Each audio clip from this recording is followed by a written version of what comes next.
Welcome to Wednesday Q&A, where you all ask the questions and we answer fearlessly, joyfully, and always together. Me and KB, my fearless partner in crime. Hey, Welcome. Laura. Hey, everybody. Oh, I like that new entry. I know. I'll have to All right, repeat I'm that. going to kick us off here. This is from our friend Monica. She's one of our European lit instructors. And so she says, I have a question for Wednesday Q&A. I'm actually quite frustrated. Every time I'm making progress with handstand practice, I'm getting problems and pain in my body that actually stops me from practicing. It started with tennis elbow, where I eventually, after 2 years of physiotherapy and various other treatments, had to have a surgery. This was my right elbow. Now I have tremendous pain on my on my left side, upper back, shoulder, arm, and hand. Sometimes during the night, I get numbness in my little finger. This seems to be in a constant tension and in spasms, twitching. The muscles do. The muscles seem to be in constant tension and twitching. Um, I love doing handstands and don't want to stop practicing. Is there any advice what I might be doing wrong? And then she says, thank you so much for your amazing work and everything you offer. Lit has changed so much in my life already, and the journey is not over. We love Monica. Love that. So, Monica, this could be anyone who's experiencing these type of things. First of all, you had surgery in your opposite elbow. That tells us something, but not necessarily the whole picture. Anytime one side was burdened, the other side might have been picking up more load. The pinky nerve stuff tells us there's something getting compressed.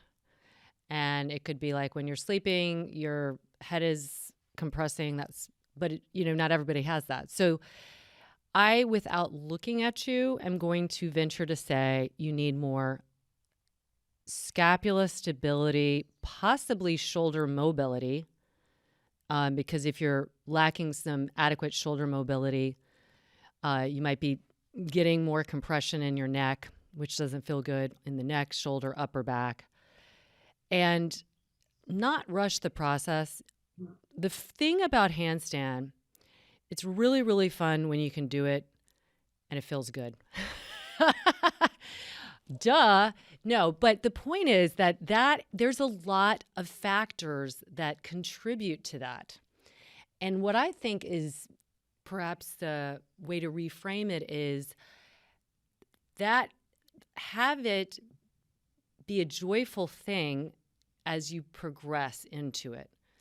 So I would dial back and really work on the fundamentals of plank, quadruped, dynamic stability in planks. That could be plank, lower the knees, bend your elbows and straighten, keeping the scapula like little overalls that are keeping the humeral heads in place and training that dynamic stability that you're going to need as part of the entry into handstand. I would work a lot on making sure your shoulder flexion feels really great and there's no forward movement of the entire thorax with that shoulder flexion. Thinking more of space in the sides of the body. So I think it's, as always, it's multifactorial, but I think the pose needs to be less of the positioning and goal and more of the inquiry of where is there imbalance that is and that's what I love about handstand. It shows the imbalances, and because those other things are gonna they're gonna speak a lot louder than any joy you might have momentarily in handstand. So the discomfort in your neck, the numbness and tingling, that is going to override any of the fun that you're going to have. So I would just dial back and really, really work. Then, of course, and I'll let KB say her part, but what are you doing the rest of the day? How are you sitting? How are you standing? How are you holding yourself? How are you managing stress? What's your posture? How are you moving? Are you moving in different ways? Are you moving in a variety of positions? Are you kind of static? What are your shoulders doing? What are you holding? There's so much to examine, but that's the beginning of the unpacking.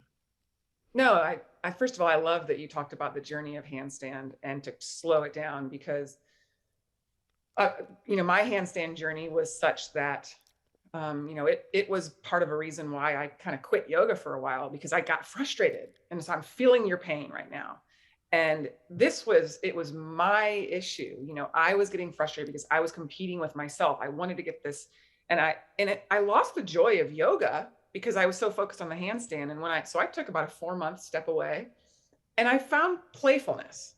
And so I would do it with my kids. I would do it in the grass. I would do it while I was teaching track when I got a whole bunch of people doing it. And so I found the joy again. What I would look at as well, I love how Laura brought in the scapula, looking at what you're doing when you're not doing your handstands.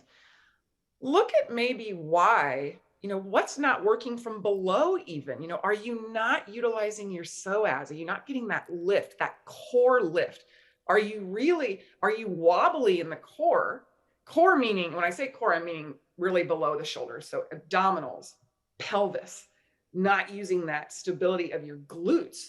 So then you go on the hands and the arms, and it's like, whoa, you're like this wobbly. I see it all the time. People look like a wet noodle. and that's a lot. And so what's going to take the brunt? It's going to be your upper extremities, because they are now the weight bearing structure. And so it's interesting that you had the tennis elbow, which may have been from tennis. I don't know what it was from, but on one side, then you had surgery. So who knows what patterns you have from that. And then now it's the other side, but both have been upper extremity issues. Maybe these guys are getting the crap kicked out of them because the lower half isn't strong. I found the game changer for me with my handstand was I'm super strong in my arms. I've always been able to strong triceps. I can do the push-ups, all that. But I couldn't hold a handstand because my lower half. It wasn't until I tapped in to my psoas. Laura, you taught me that. I've made classes based on Laura's theory behind using the psoas. There's a lot of great classes on Lit Daily that focus supple psoas, push to lift, all these ways of trying to get that lift of the core and the lower half, which will give your arms a stable structure to hold overhead. And so breaking it down into steps can help also. So find the joy, let go of the goal of handstand, and look into your lower half. I wouldn't be surprised if, always, always, always video yourself. That will tell you a lot of what's going on. You might realize that, like you said, Laura, you're, kind of going into the shoulders and you're not really getting the pelvis up, or you might see that wet noodle effect that's going on. And trust me, with a wet noodle core, where you will hurt yourself is the shoulder, wrist, and hand, shoulder, elbow, and wrist and hand, not the back, not the pelvis. They will not be the first to go. It'll be those weight bearing structures. That's all I have to say on that.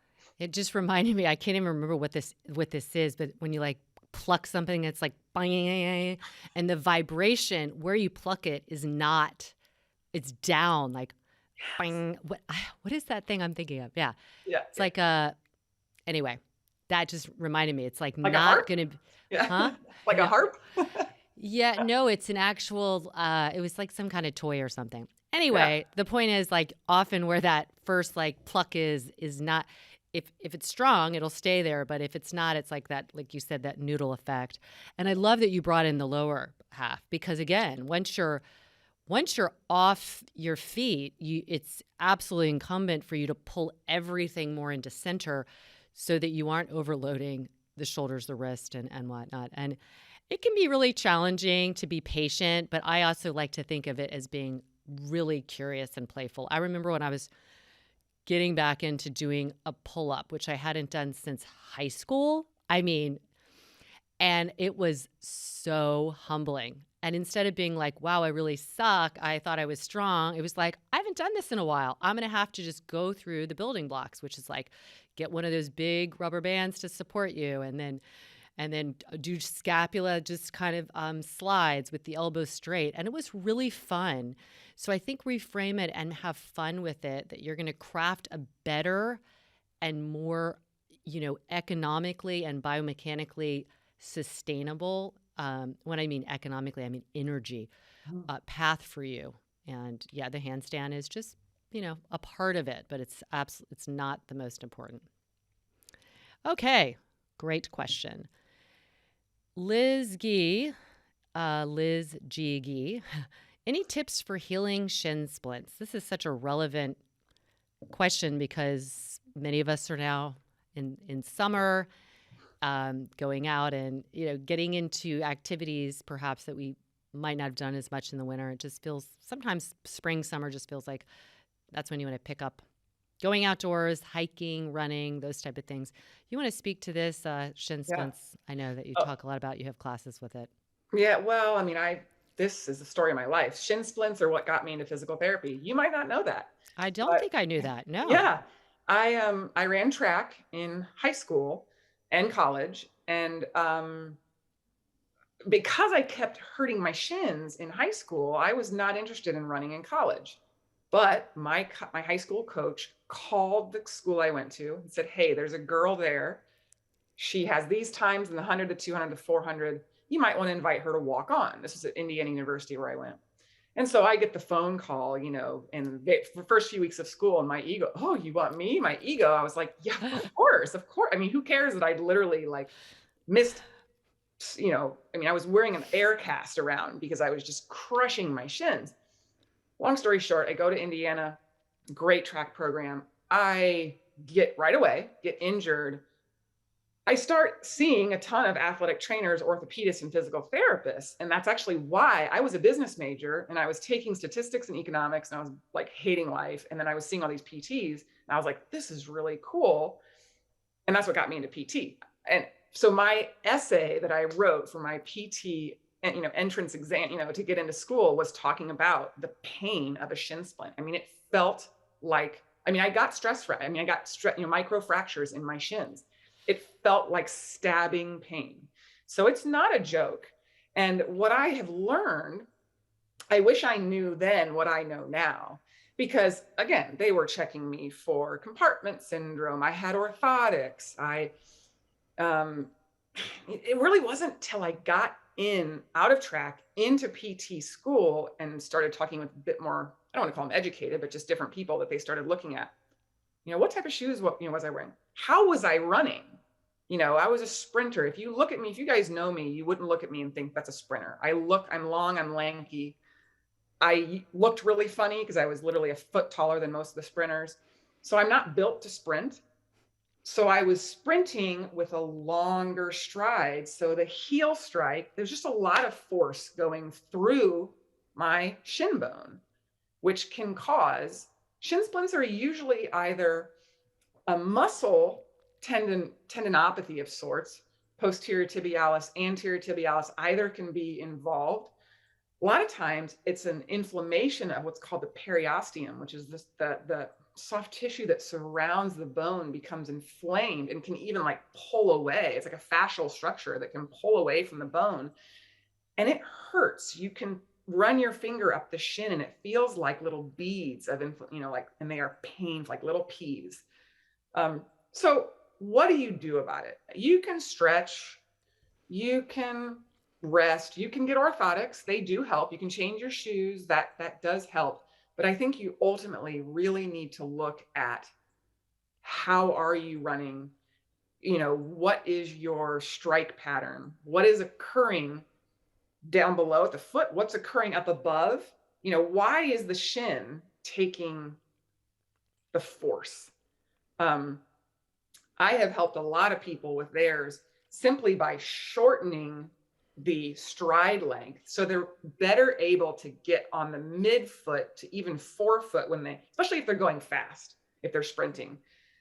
I'm assuming you're a runner because most people are in some sort of running activity, whether it is soccer, whether it is jogging, whether it is hiking, but really looking to see where are you striking? Where is the, force going? What are you underutilizing? So when I would look at people, I would take slow motion video of them from behind, from the side, from the front on a treadmill. Treadmill is not ideal, but it's easier to analyze. I've seen shortening the stance helps a lot. Getting up on the toes helps a lot. Really looking to see that you have good hip, ankle, core strength. So you aren't, aggravating those structures. What's not working? So for me, now I don't use orthotics. I just shorten my stride length. I've increased my tempo. I try to focus on using my glutes a bit more. And I no longer get them. And then training. If you need to build up slowly. You need to build up slowly in distance. You need to build up slowly in intensity. So speed, watching that. That's my thought. What do you have to add to that, Lara? Really not much. I would say whether it's, I mean, people get shin splints from walking, believe it or not. It could be walking downhill. So like Kristen was saying, if you've got your body weight moving forward and you don't have something that is balancing the downward pressure, it's going forward and down, and your shin it's not very equipped for holding that center of mass back. So there's ways, I think, like when you're hiking, if a lot of people will feel it in their tibialis anterior, because again, it's trying to decelerate. It can help sometimes if you actually lean back a little bit, and so you're taking that center of mass back. So opposite when you're going into the hill, hiking up, you want to hinge into it. But sometimes walking with a little I mean, I'm not talking a major lean back, but instead of like landing pound, that can help. Everything else you said, Kristen, right? Look at where you're running on. I can't even tell you the number of people that I would see in the clinic, and they would tell me, and they had shin splints, and I'd be like, where are you running? And they would tell me, and I would just be like, it's concrete. You're running on concrete. No wonder it's almost like it doesn't even matter if you have the best form. At some point, I think concrete is just going to feel pretty shitty on your shins. So watch the surface area. It does matter because, running is like, it should almost feel like a kind of wheel. Like you land and spin and land and spin, and it's forward. And that continuous motion of energy is helped or hindered by the type of surface you're landing on. So like I was walking in Telluride, and my old wiring was like, this is the perfect running path. It's like I just sense it. It's like this packed dirt that's just soft enough. It's not rigid. It's beautiful. It's like you land and you just kind of, you feel so light. So watch the surfaces. If you're used to doing on concrete, what I would do is if I would run and there was nowhere to go that wasn't concrete, there's almost always grass next to the concrete. So I would run on that. It wasn't perfect. Sometimes it's a little bit, tilted or something, but to me that was always better because I had never had a huge case of shin splints, but it was almost always when I ran on bad surfaces or a lot of downhill. Yeah. All right, great question. You have another question from someone? I do. This is from another one of our lit teachers. This is from Chia Wee Teo. She says, I have a regular student, previously very active, joining my class, a mixed level where I do advanced beginner, intermediate level. This was before COVID. Now we are back to a physical in-person class, and when she started, she felt uncomfortable. The reason being that she has scoliosis and stiffness around her sternum and back. Sometimes costochondritis. We get a lot of questions about costochondritis. She would go running when she's not joining my class. Then she would tell me she felt painful, stiff discomfort the next day when it was the day for my class. Hence, she was not able to come join. So her pain would occur after running. I tried doing lower intensity classes when she was around, and she felt good and relieved after the session. So I knew that she needed to start slowly to build up the core strength again. Can you take a look at her x-ray and see if it's anything severe that she needs to refrain from doing, like other activities, running, or what type of class should I do more for her? This is what drives me nuts. Her physio is telling her to stop exercising for a few days. From what I see, it's very mild scoliosis. I'm not sure what has been bothering her and causing all the stiffness and tightness. She kind of goes on to say, we do all kinds of lit blueprints and sequences in class, which I don't think is too much for her. So I'm just going to show Lara, if you're on the YouTube replay, you can see, this is a significant scoliosis, and it is mainly in her T-spine. So you see down low, is pretty good. Yeah. This is an upper Yeah. thoracic S curve. Yeah. Um, so Well, really, when we think about I, her yeah. symptoms, yeah. Yeah, I've worked with so many people with scoliosis, mild, major, like major, like really declined surgery, but would have been a really good candidate. And it was, years later. And universally, moving is better. It just is. You have an imbalance that is already there. And I think I think this is again where unfortunately diagnoses have really gotten into the headspace, and it's affected thing. It is recognizing there is, it's just like somebody having a postural imbalance they can't do anything about, and there is going to be some things that are not going to feel as good, but to not move is not the answer. So I also think from the people who have had scoliosis that I've worked with, the ones that were the most encouraged to move and felt the most encouraging in movement had the attitude that this was healing. And the ones who did not, even if it was milder, had come from a place where it was like scoliosis was this like, oh, you have scoliosis, and there's a lot of, I'm not saying it's not real. The feelings are not real, but the reality is that there's lots of diagnosis. Some people have it's just work with what you have and know that there are imbalances, but not moving is not the answer. However, you want to move with people who kind of have an understanding that there's going to be some imbalances, some ways that you're turning and your ribs are going to be kind of stuck because the way one side of your rib cage is going to be moved forward. That's the way the curve, especially in the thoracic spine, it always impacts the rib cage. There's going to be one side of the ribs is usually projected more than the other. So rotating is going to feel not so great in one way and will feel much freer in another way. Opening up the back fascia, the side, in the way that you're able to, knowing again, one side lateral flexion into the T-spine is going to feel like you can't go anywhere.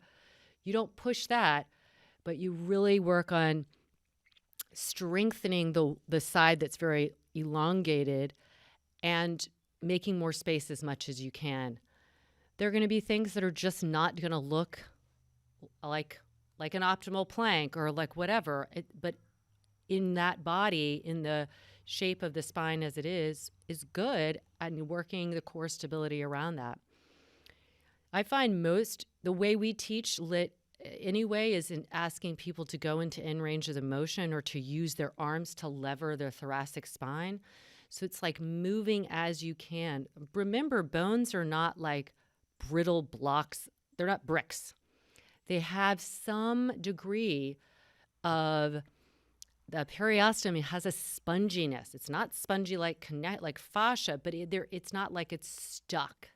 It isn't to say you're going to fix scoliosis, but you certainly can help some of that, the surrounding tissue become freer so the bone actually feels like it could move a little bit and make some. I've seen people, especially when they are very committed, make some small changes that are very significant in how it feels functionally.